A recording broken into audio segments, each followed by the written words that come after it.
Well, hello, everybody, and welcome to another edition of Faster Masters Rowing Radio, where having a rowing coach only makes you better. Following a program gives you a true pathway to becoming a confident rower who is respected by their peers.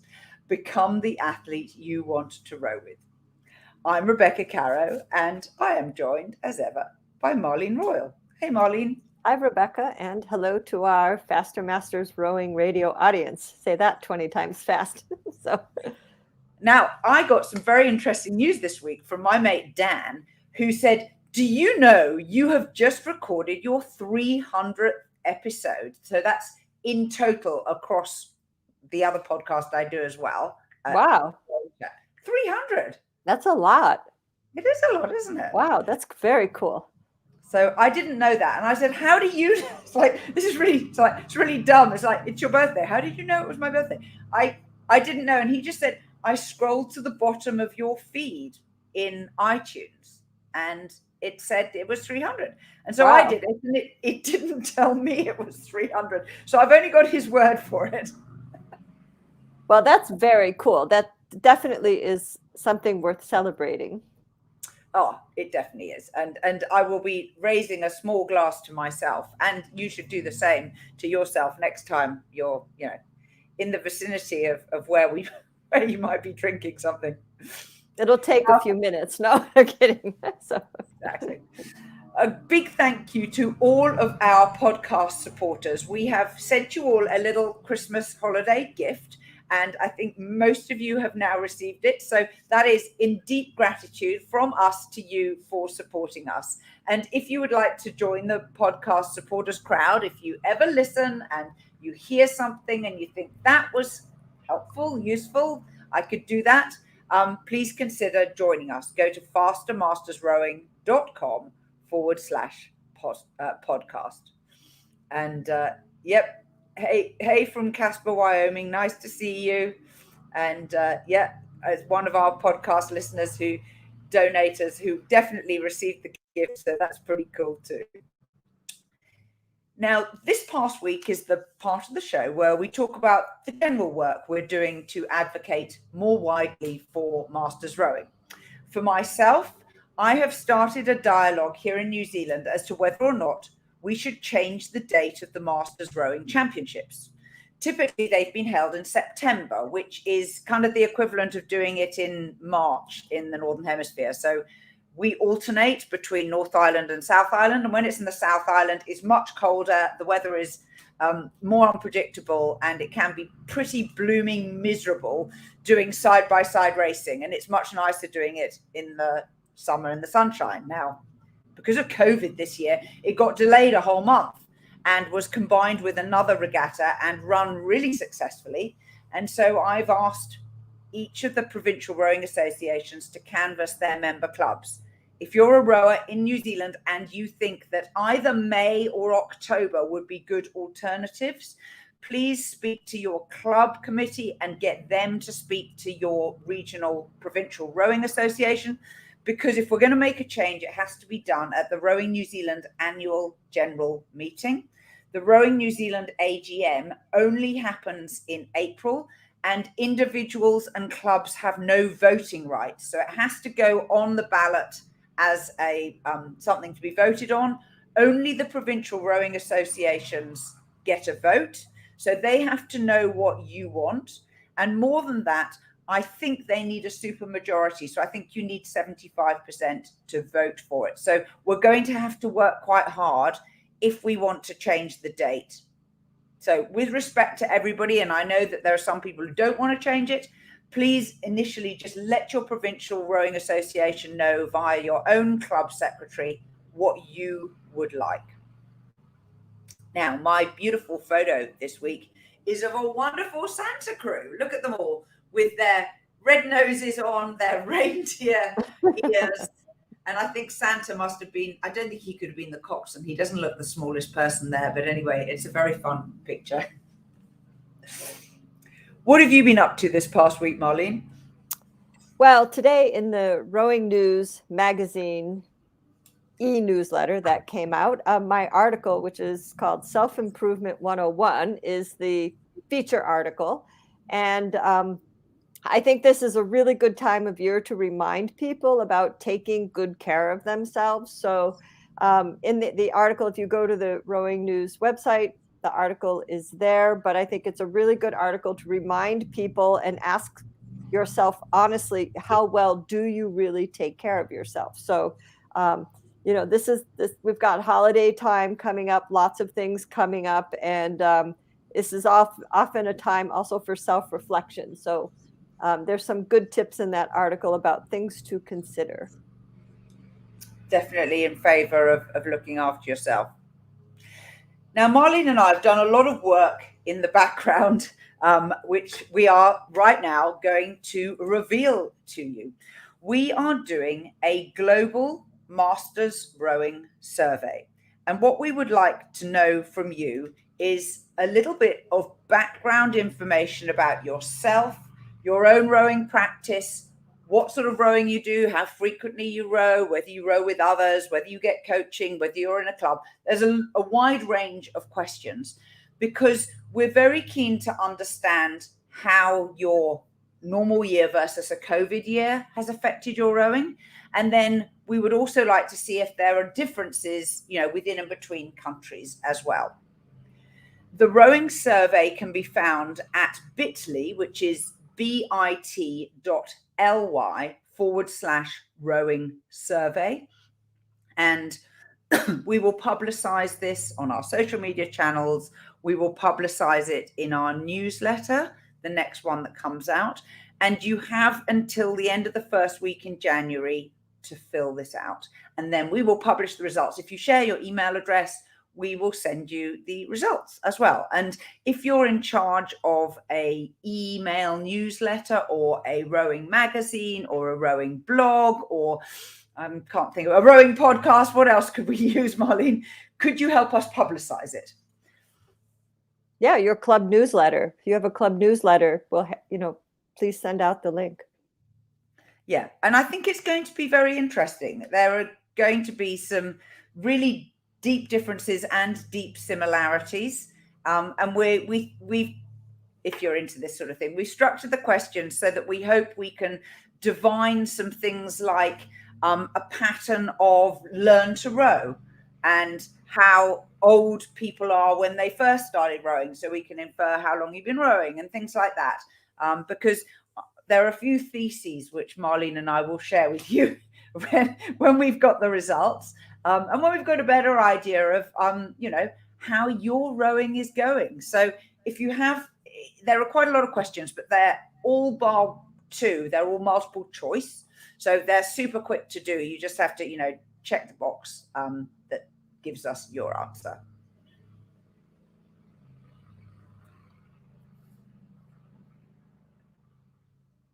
Now, making winter ergs fun. This is a challenge that we often get leveled at us at this time of year. December and February for me are probably the two worst months in the Northern Hemisphere rowing calendar because usually there's nothing going on.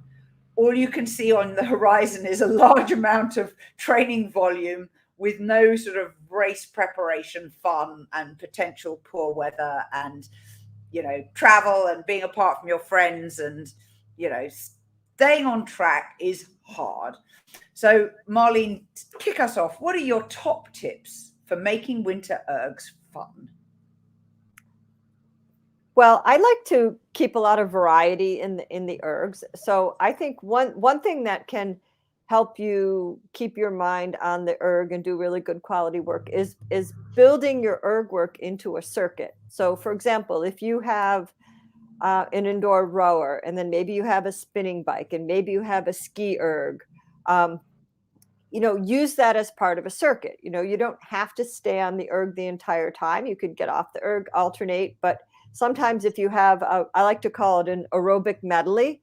So maybe you're in a gym and you have a treadmill, an erg, a stepper, go 10 minutes on each machine and do that for 60 minutes, or every 10 minutes on the erg, alternate spinning bike or some other aerobic machine, go back to the erg for 10 minutes. you'll find that your workout time will go really quickly if you do it like that. Also, if you're doing some set erg pieces and you have a little bit of a longish rest, say 2 minutes, 3 minutes, 5 minutes, that gives you enough time. Hop off the erg and put in some core exercises in between your erg pieces. And I think that keeps your time moving quickly. And it's also a really good break to get off the erg and stand up and move around. Think of something that you're particularly bad at. Like if you're really bad at stretching, get off the erg and stretch for a minute, something gently. Or if you've got, you need some hip mobility, do some leg swings, or maybe you do some quarter squats or something that you want to build up. Do that during the rest time. And this keeps things going so that you're just not on the erg for like 60 minutes steady. So I think variety is definitely key. I'm going to make some slightly different suggestions. So I think that seeing yourself through a week or 10 days or even more of erg work, give yourself a bribe. Count down to a reward that you would really value. And it doesn't really matter what the reward is. It just needs to be something that you would really enjoy. And so if I manage to do, 3 workouts a week for 4 weeks on the go, I get something and I buy myself or I do something or whatever it is. So I respond extremely well to bribes.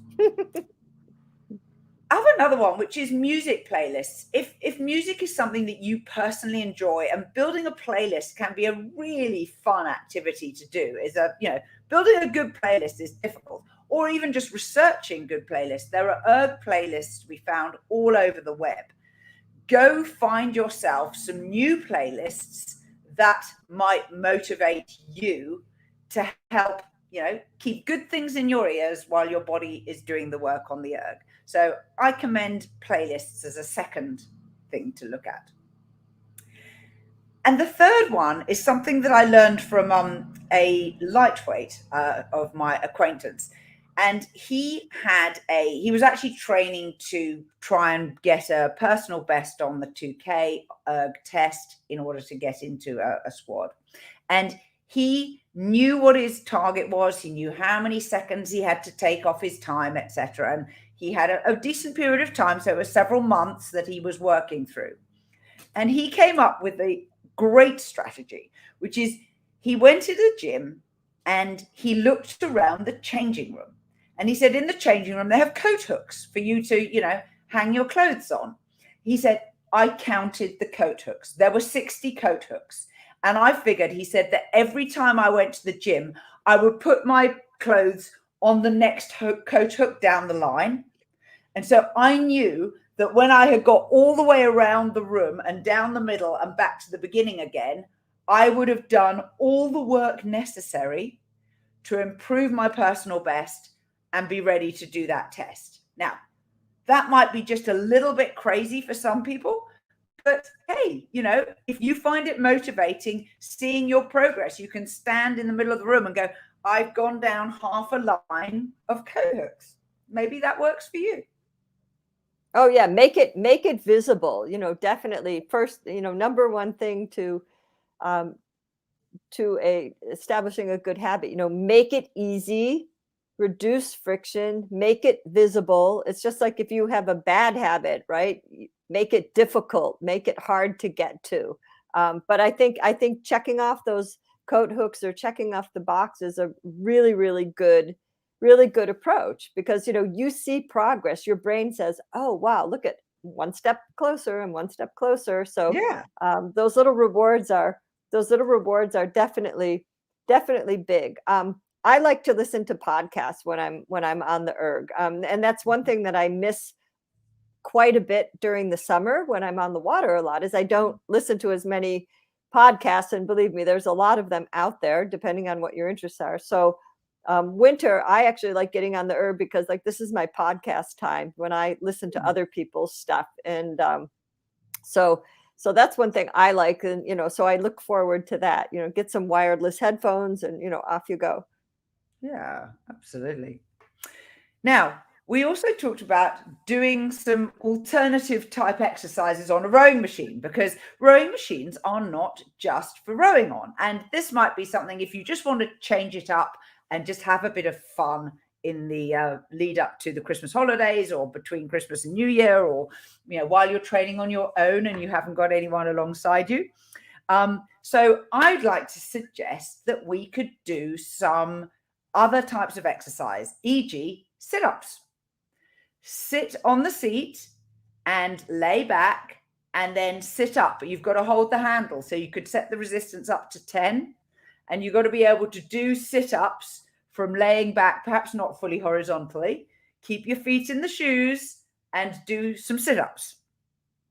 Another one that you can do is single arm pulls. If you turn the handle vertically, you can then do single arm draw pulls on your erg, and then switch hands, and you can do some weights, and you can do them quite differently. If you let your elbow be up high, you get a different movement than if you have your elbow close to your the side of your chest.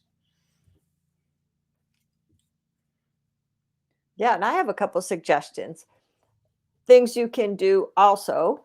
You could do an exercise called face pulls. So if you're sitting on the seat, you take the handle, and it's a rowing motion, but you're going to do the rowing. You want to do this like high rowing. So you want to actually, the face pull, you want to draw in about the level of your eyes or your eyebrows, and do that rowing motion up a little bit higher. Okay, this is really good for drawing your scapula together. Another exercise is what we call like a pal-off press. And basically what a pal-off press is if you sit sideways on the seat, so that your feet are on the ground, but you're facing perpendicular. Take the handle, and with your arms, and draw the handle this way. Okay. And then you do a rotation motion like that with the handle. You can do that. You can do that seated. You could also do it standing. Like if the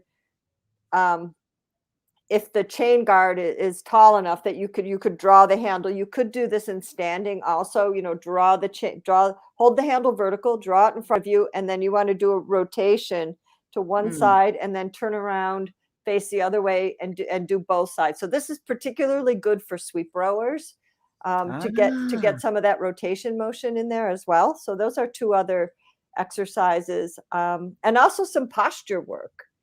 For those of you who are in the Faster Masters program, you know that we have an erg posture drill that lives in the land training module. And that's a really good drill where, a little bit like what Rebecca was talking about, doing sit-ups, you can do this without the handle, but you sort of practice a slight rock back and then hinging at the hip, and a slight rock back and hinging at the hip. And then you can hinge forward and then move up the slide, trying to maintain that back position.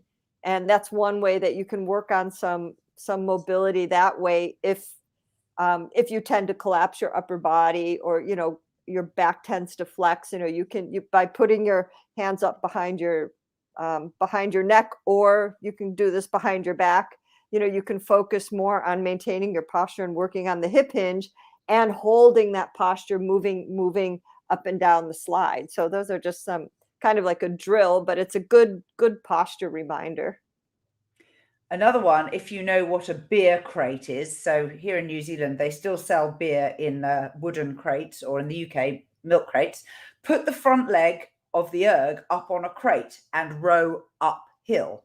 Very good for slide control, and very, very impressive, working a very different part of your leg and glutes. So don't overdo this the first time you do it, because trust me, it gives you quite a workout. Yeah, it's like a semi leg press. That's actually that's a really good idea. I might do that tomorrow. Exactly. You need quite a big box, because actually ergs have quite wide legs. The front leg's quite wide, and trust me, it'll just sit there, and you can just do an uphill an uphill row, I suppose. No, Rowing I think that's a great idea. Actually, you know what would work really well is if you have one of those plastic aerobic steps, because they're a little bit wider, and they're stable, and you also have blocks that you can raise or lower that. So that actually could be like you say, any big changes you make, do them gradually. Remember, it's a transition, but that's a really nice way to do just a different style of work that gets you thinking out of the box a bit. Absolutely. Now, staying on track during the holiday period where we've got travel, we've got plenty of opportunities to overindulge and enjoy ourselves and see our friends and Christmas parties and work parties and social gatherings. It's really good if you can keep exercising, even if it's 2 or 3 times a week. You can drop your volume down to maybe 30 minutes or a 20-minute run. So you do something that's a little bit more intense, but takes less time. Do make a diary note and plan for yourself to do something throughout the holiday period, because you will thank yourself when you come to the middle of January and you're trying to get back in in shape again. I mean, for myself, my hands go soft if I don't actually row on the water for a week or so. I get blisters when I go back in the boat. No, they're not really painful, they're just inconvenient. But actually, what could I be doing to ensure that I don't let my hands soften up? Well, and also I do think that you will feel much better. I mean, first, just like make an agreement with yourself. Okay, you can make an agreement that when I go to a party, I'm just going to do whatever I want, and I'm going to have a really good time. But the next day, I'm going to make sure that I go for a run, I go for a walk, I do some exercise, I drink enough water to offset other things you might be drinking. It's fine. I think it's fine. But one nutritionist told one of my athletes, just because you got a little splash of mud on your jacket doesn't mean you have to roll in the mud in the puddle. Okay. So it's fine to go, if you go off track a little bit, don't worry about it. That's what holidays are for. Holidays are for celebrations. And I think you should go and you should have some fun. But you don't have to completely destroy yourself. You can keep things a little bit in measure, or make sure that you've got a contract with yourself. Okay, well, tomorrow I'm going to make sure I go for a nice long walk, or we're going to go for a bike ride, or we're going to do something. We're going to make sure we get enough sleep. You could do other things to offset your partying and still have a good time, and not kind of come back after a holiday week going, oh my gosh, I weigh 5 kilos more, I feel terrible. And then you need a whole week to sort of detox yourself and, get back into it. Maybe decide, use your habit tracker. I think there's a really good habit tracker called the Way of Life, or Way of Life app. You can decide what habits you want to track. So holiday time is a great time to start this. Maybe you say you track, I make sure that I drank 8 glasses of water today. I made sure that I went to bed before 11 o'clock, or, whatever it is. I made sure that I ate enough protein today. Whatever it is, you could pick some factors that help you stay on track and still allow you to have a good time. So I think that's totally doable. Yeah. We just got a really funny comment. Can we drink the beer out of the crate first? Yes, you may. Sure, of course you can. I am not responsible for the quality of your workout. Yes. And do remember, calories count, and definitely, if you're worried about staying on track, keep track of your calories. There might be one day where you decide, okay, today I skip it. This is not a calorie counting day. And then there's a day when you just keep track of your calories in general, because, desserts, drinks, calories add up really, really fast, and you don't even know. You can be over 1,000 calories and like something you're like, what? So anyway. I have a top tip though, if you like biscuits or cookies. If you break the biscuit in half and shake, all the calories just drop right out. Definitely works. Go for the popcorn. Go for the popcorn. Absolutely. Actually, in all seriousness, I think popcorn is quite a good food if you make it yourself. So it is. You've made it with the minimum amount of oil, and you can choose to salt it or not. That actually popcorn fills you up and actually has very few calories in it. So, that might be, if you know that you tend to overindulge, eat a handful of popcorn before you get to the party, and then don't stand next to the buffet table. Right. Shall I give you my recipe? Because I'm a really good popcorn maker. So first of all, popcorn is a great snack. It fills the need for crunch, okay? Because your brain recognizes crunch and texture. So popcorn is very satiating from that point of view. It is only 42 to 43 calories per cup, even if you pop it in oil. And air popcorn is about 10 calories less. It's not huge, it's not a huge difference. But here's how you do it stovetop, okay? Use olive oil. Put some olive oil in a pan. Put 2 kernels in it. Warm it up until those two kernels pop. Take it off the burner. Put your popcorn in so it covers the bottom of the pan. Shake it around a little bit. Let the kernels sit for at least 1 minute. Then you put it back onto the burner on a medium heat, because popcorn pops best when it's not too hot. So put it on a medium heat. Crack the lid a little bit, because when popcorn kernels pop, they release steam. So if the lid is closed, you're going to have wet popcorn. Crack the lid, then let it start popping. You should be at a low enough heat that you're not going to have to worry about it burning. Shake it a little bit. If the pot starts to get full, dump some out. Capture the one still popping, and then wait till the rest of it stops popping, and then you can put salt on it. I actually put like a Greek seasoning on popcorn, which is really good. What is Greek seasoning? Like oregano? It has like oregano and black pepper and sage and a little bit of salt, and it's kind of a nice. Dukkha would also work, wouldn't it? That's Nice. Well, any kind of like a seasoned, if people like salt, any kind of like a seasoned salt, or I don't usually like melt and add more fat to it, but some people like to put butter and stuff like that on it. But if you just pop it with oil, it's about 43 calories a cup, which, a cup of popcorn is, that's a nice little snack. You probably need more than 1 cup, but definitely could, if you eat before you go to a big buffet, then you will eat less too, right? A little bit, if you want to. I learned you may not want to say about Marlene's skill in popcorn making. That's delightful.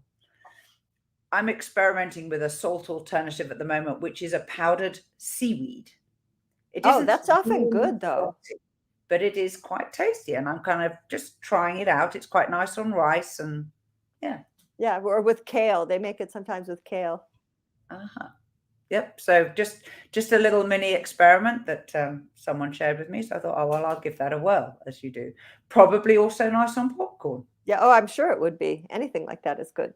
But yeah, popcorn's an awesome snack for rowers.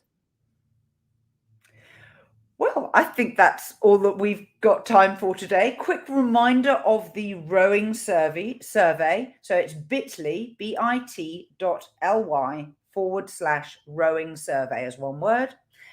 Please take a little cup or glass of something and go fill it in. It is mostly multiple choice, and it should take you no more than 10 minutes, hopefully a little bit less. And we would be extremely grateful for your time and effort in helping us better understand the landscape of masters rowing around the world. We have, here we go, a final comment. Rowing, it's more than just the physical activity, it's the lifestyle. Yes, the popcorn lifestyle. I'll definitely support that.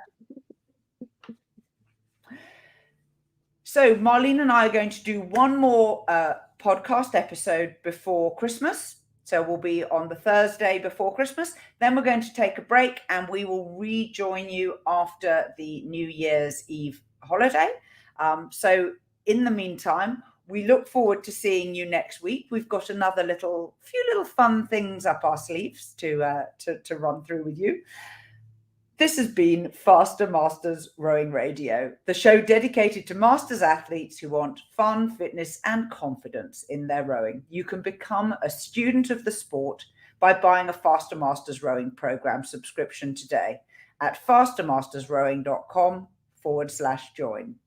Please leave us a review if you haven't done before. We'd like to rank up the podcast charts wherever you get your podcasts, and tell your friends.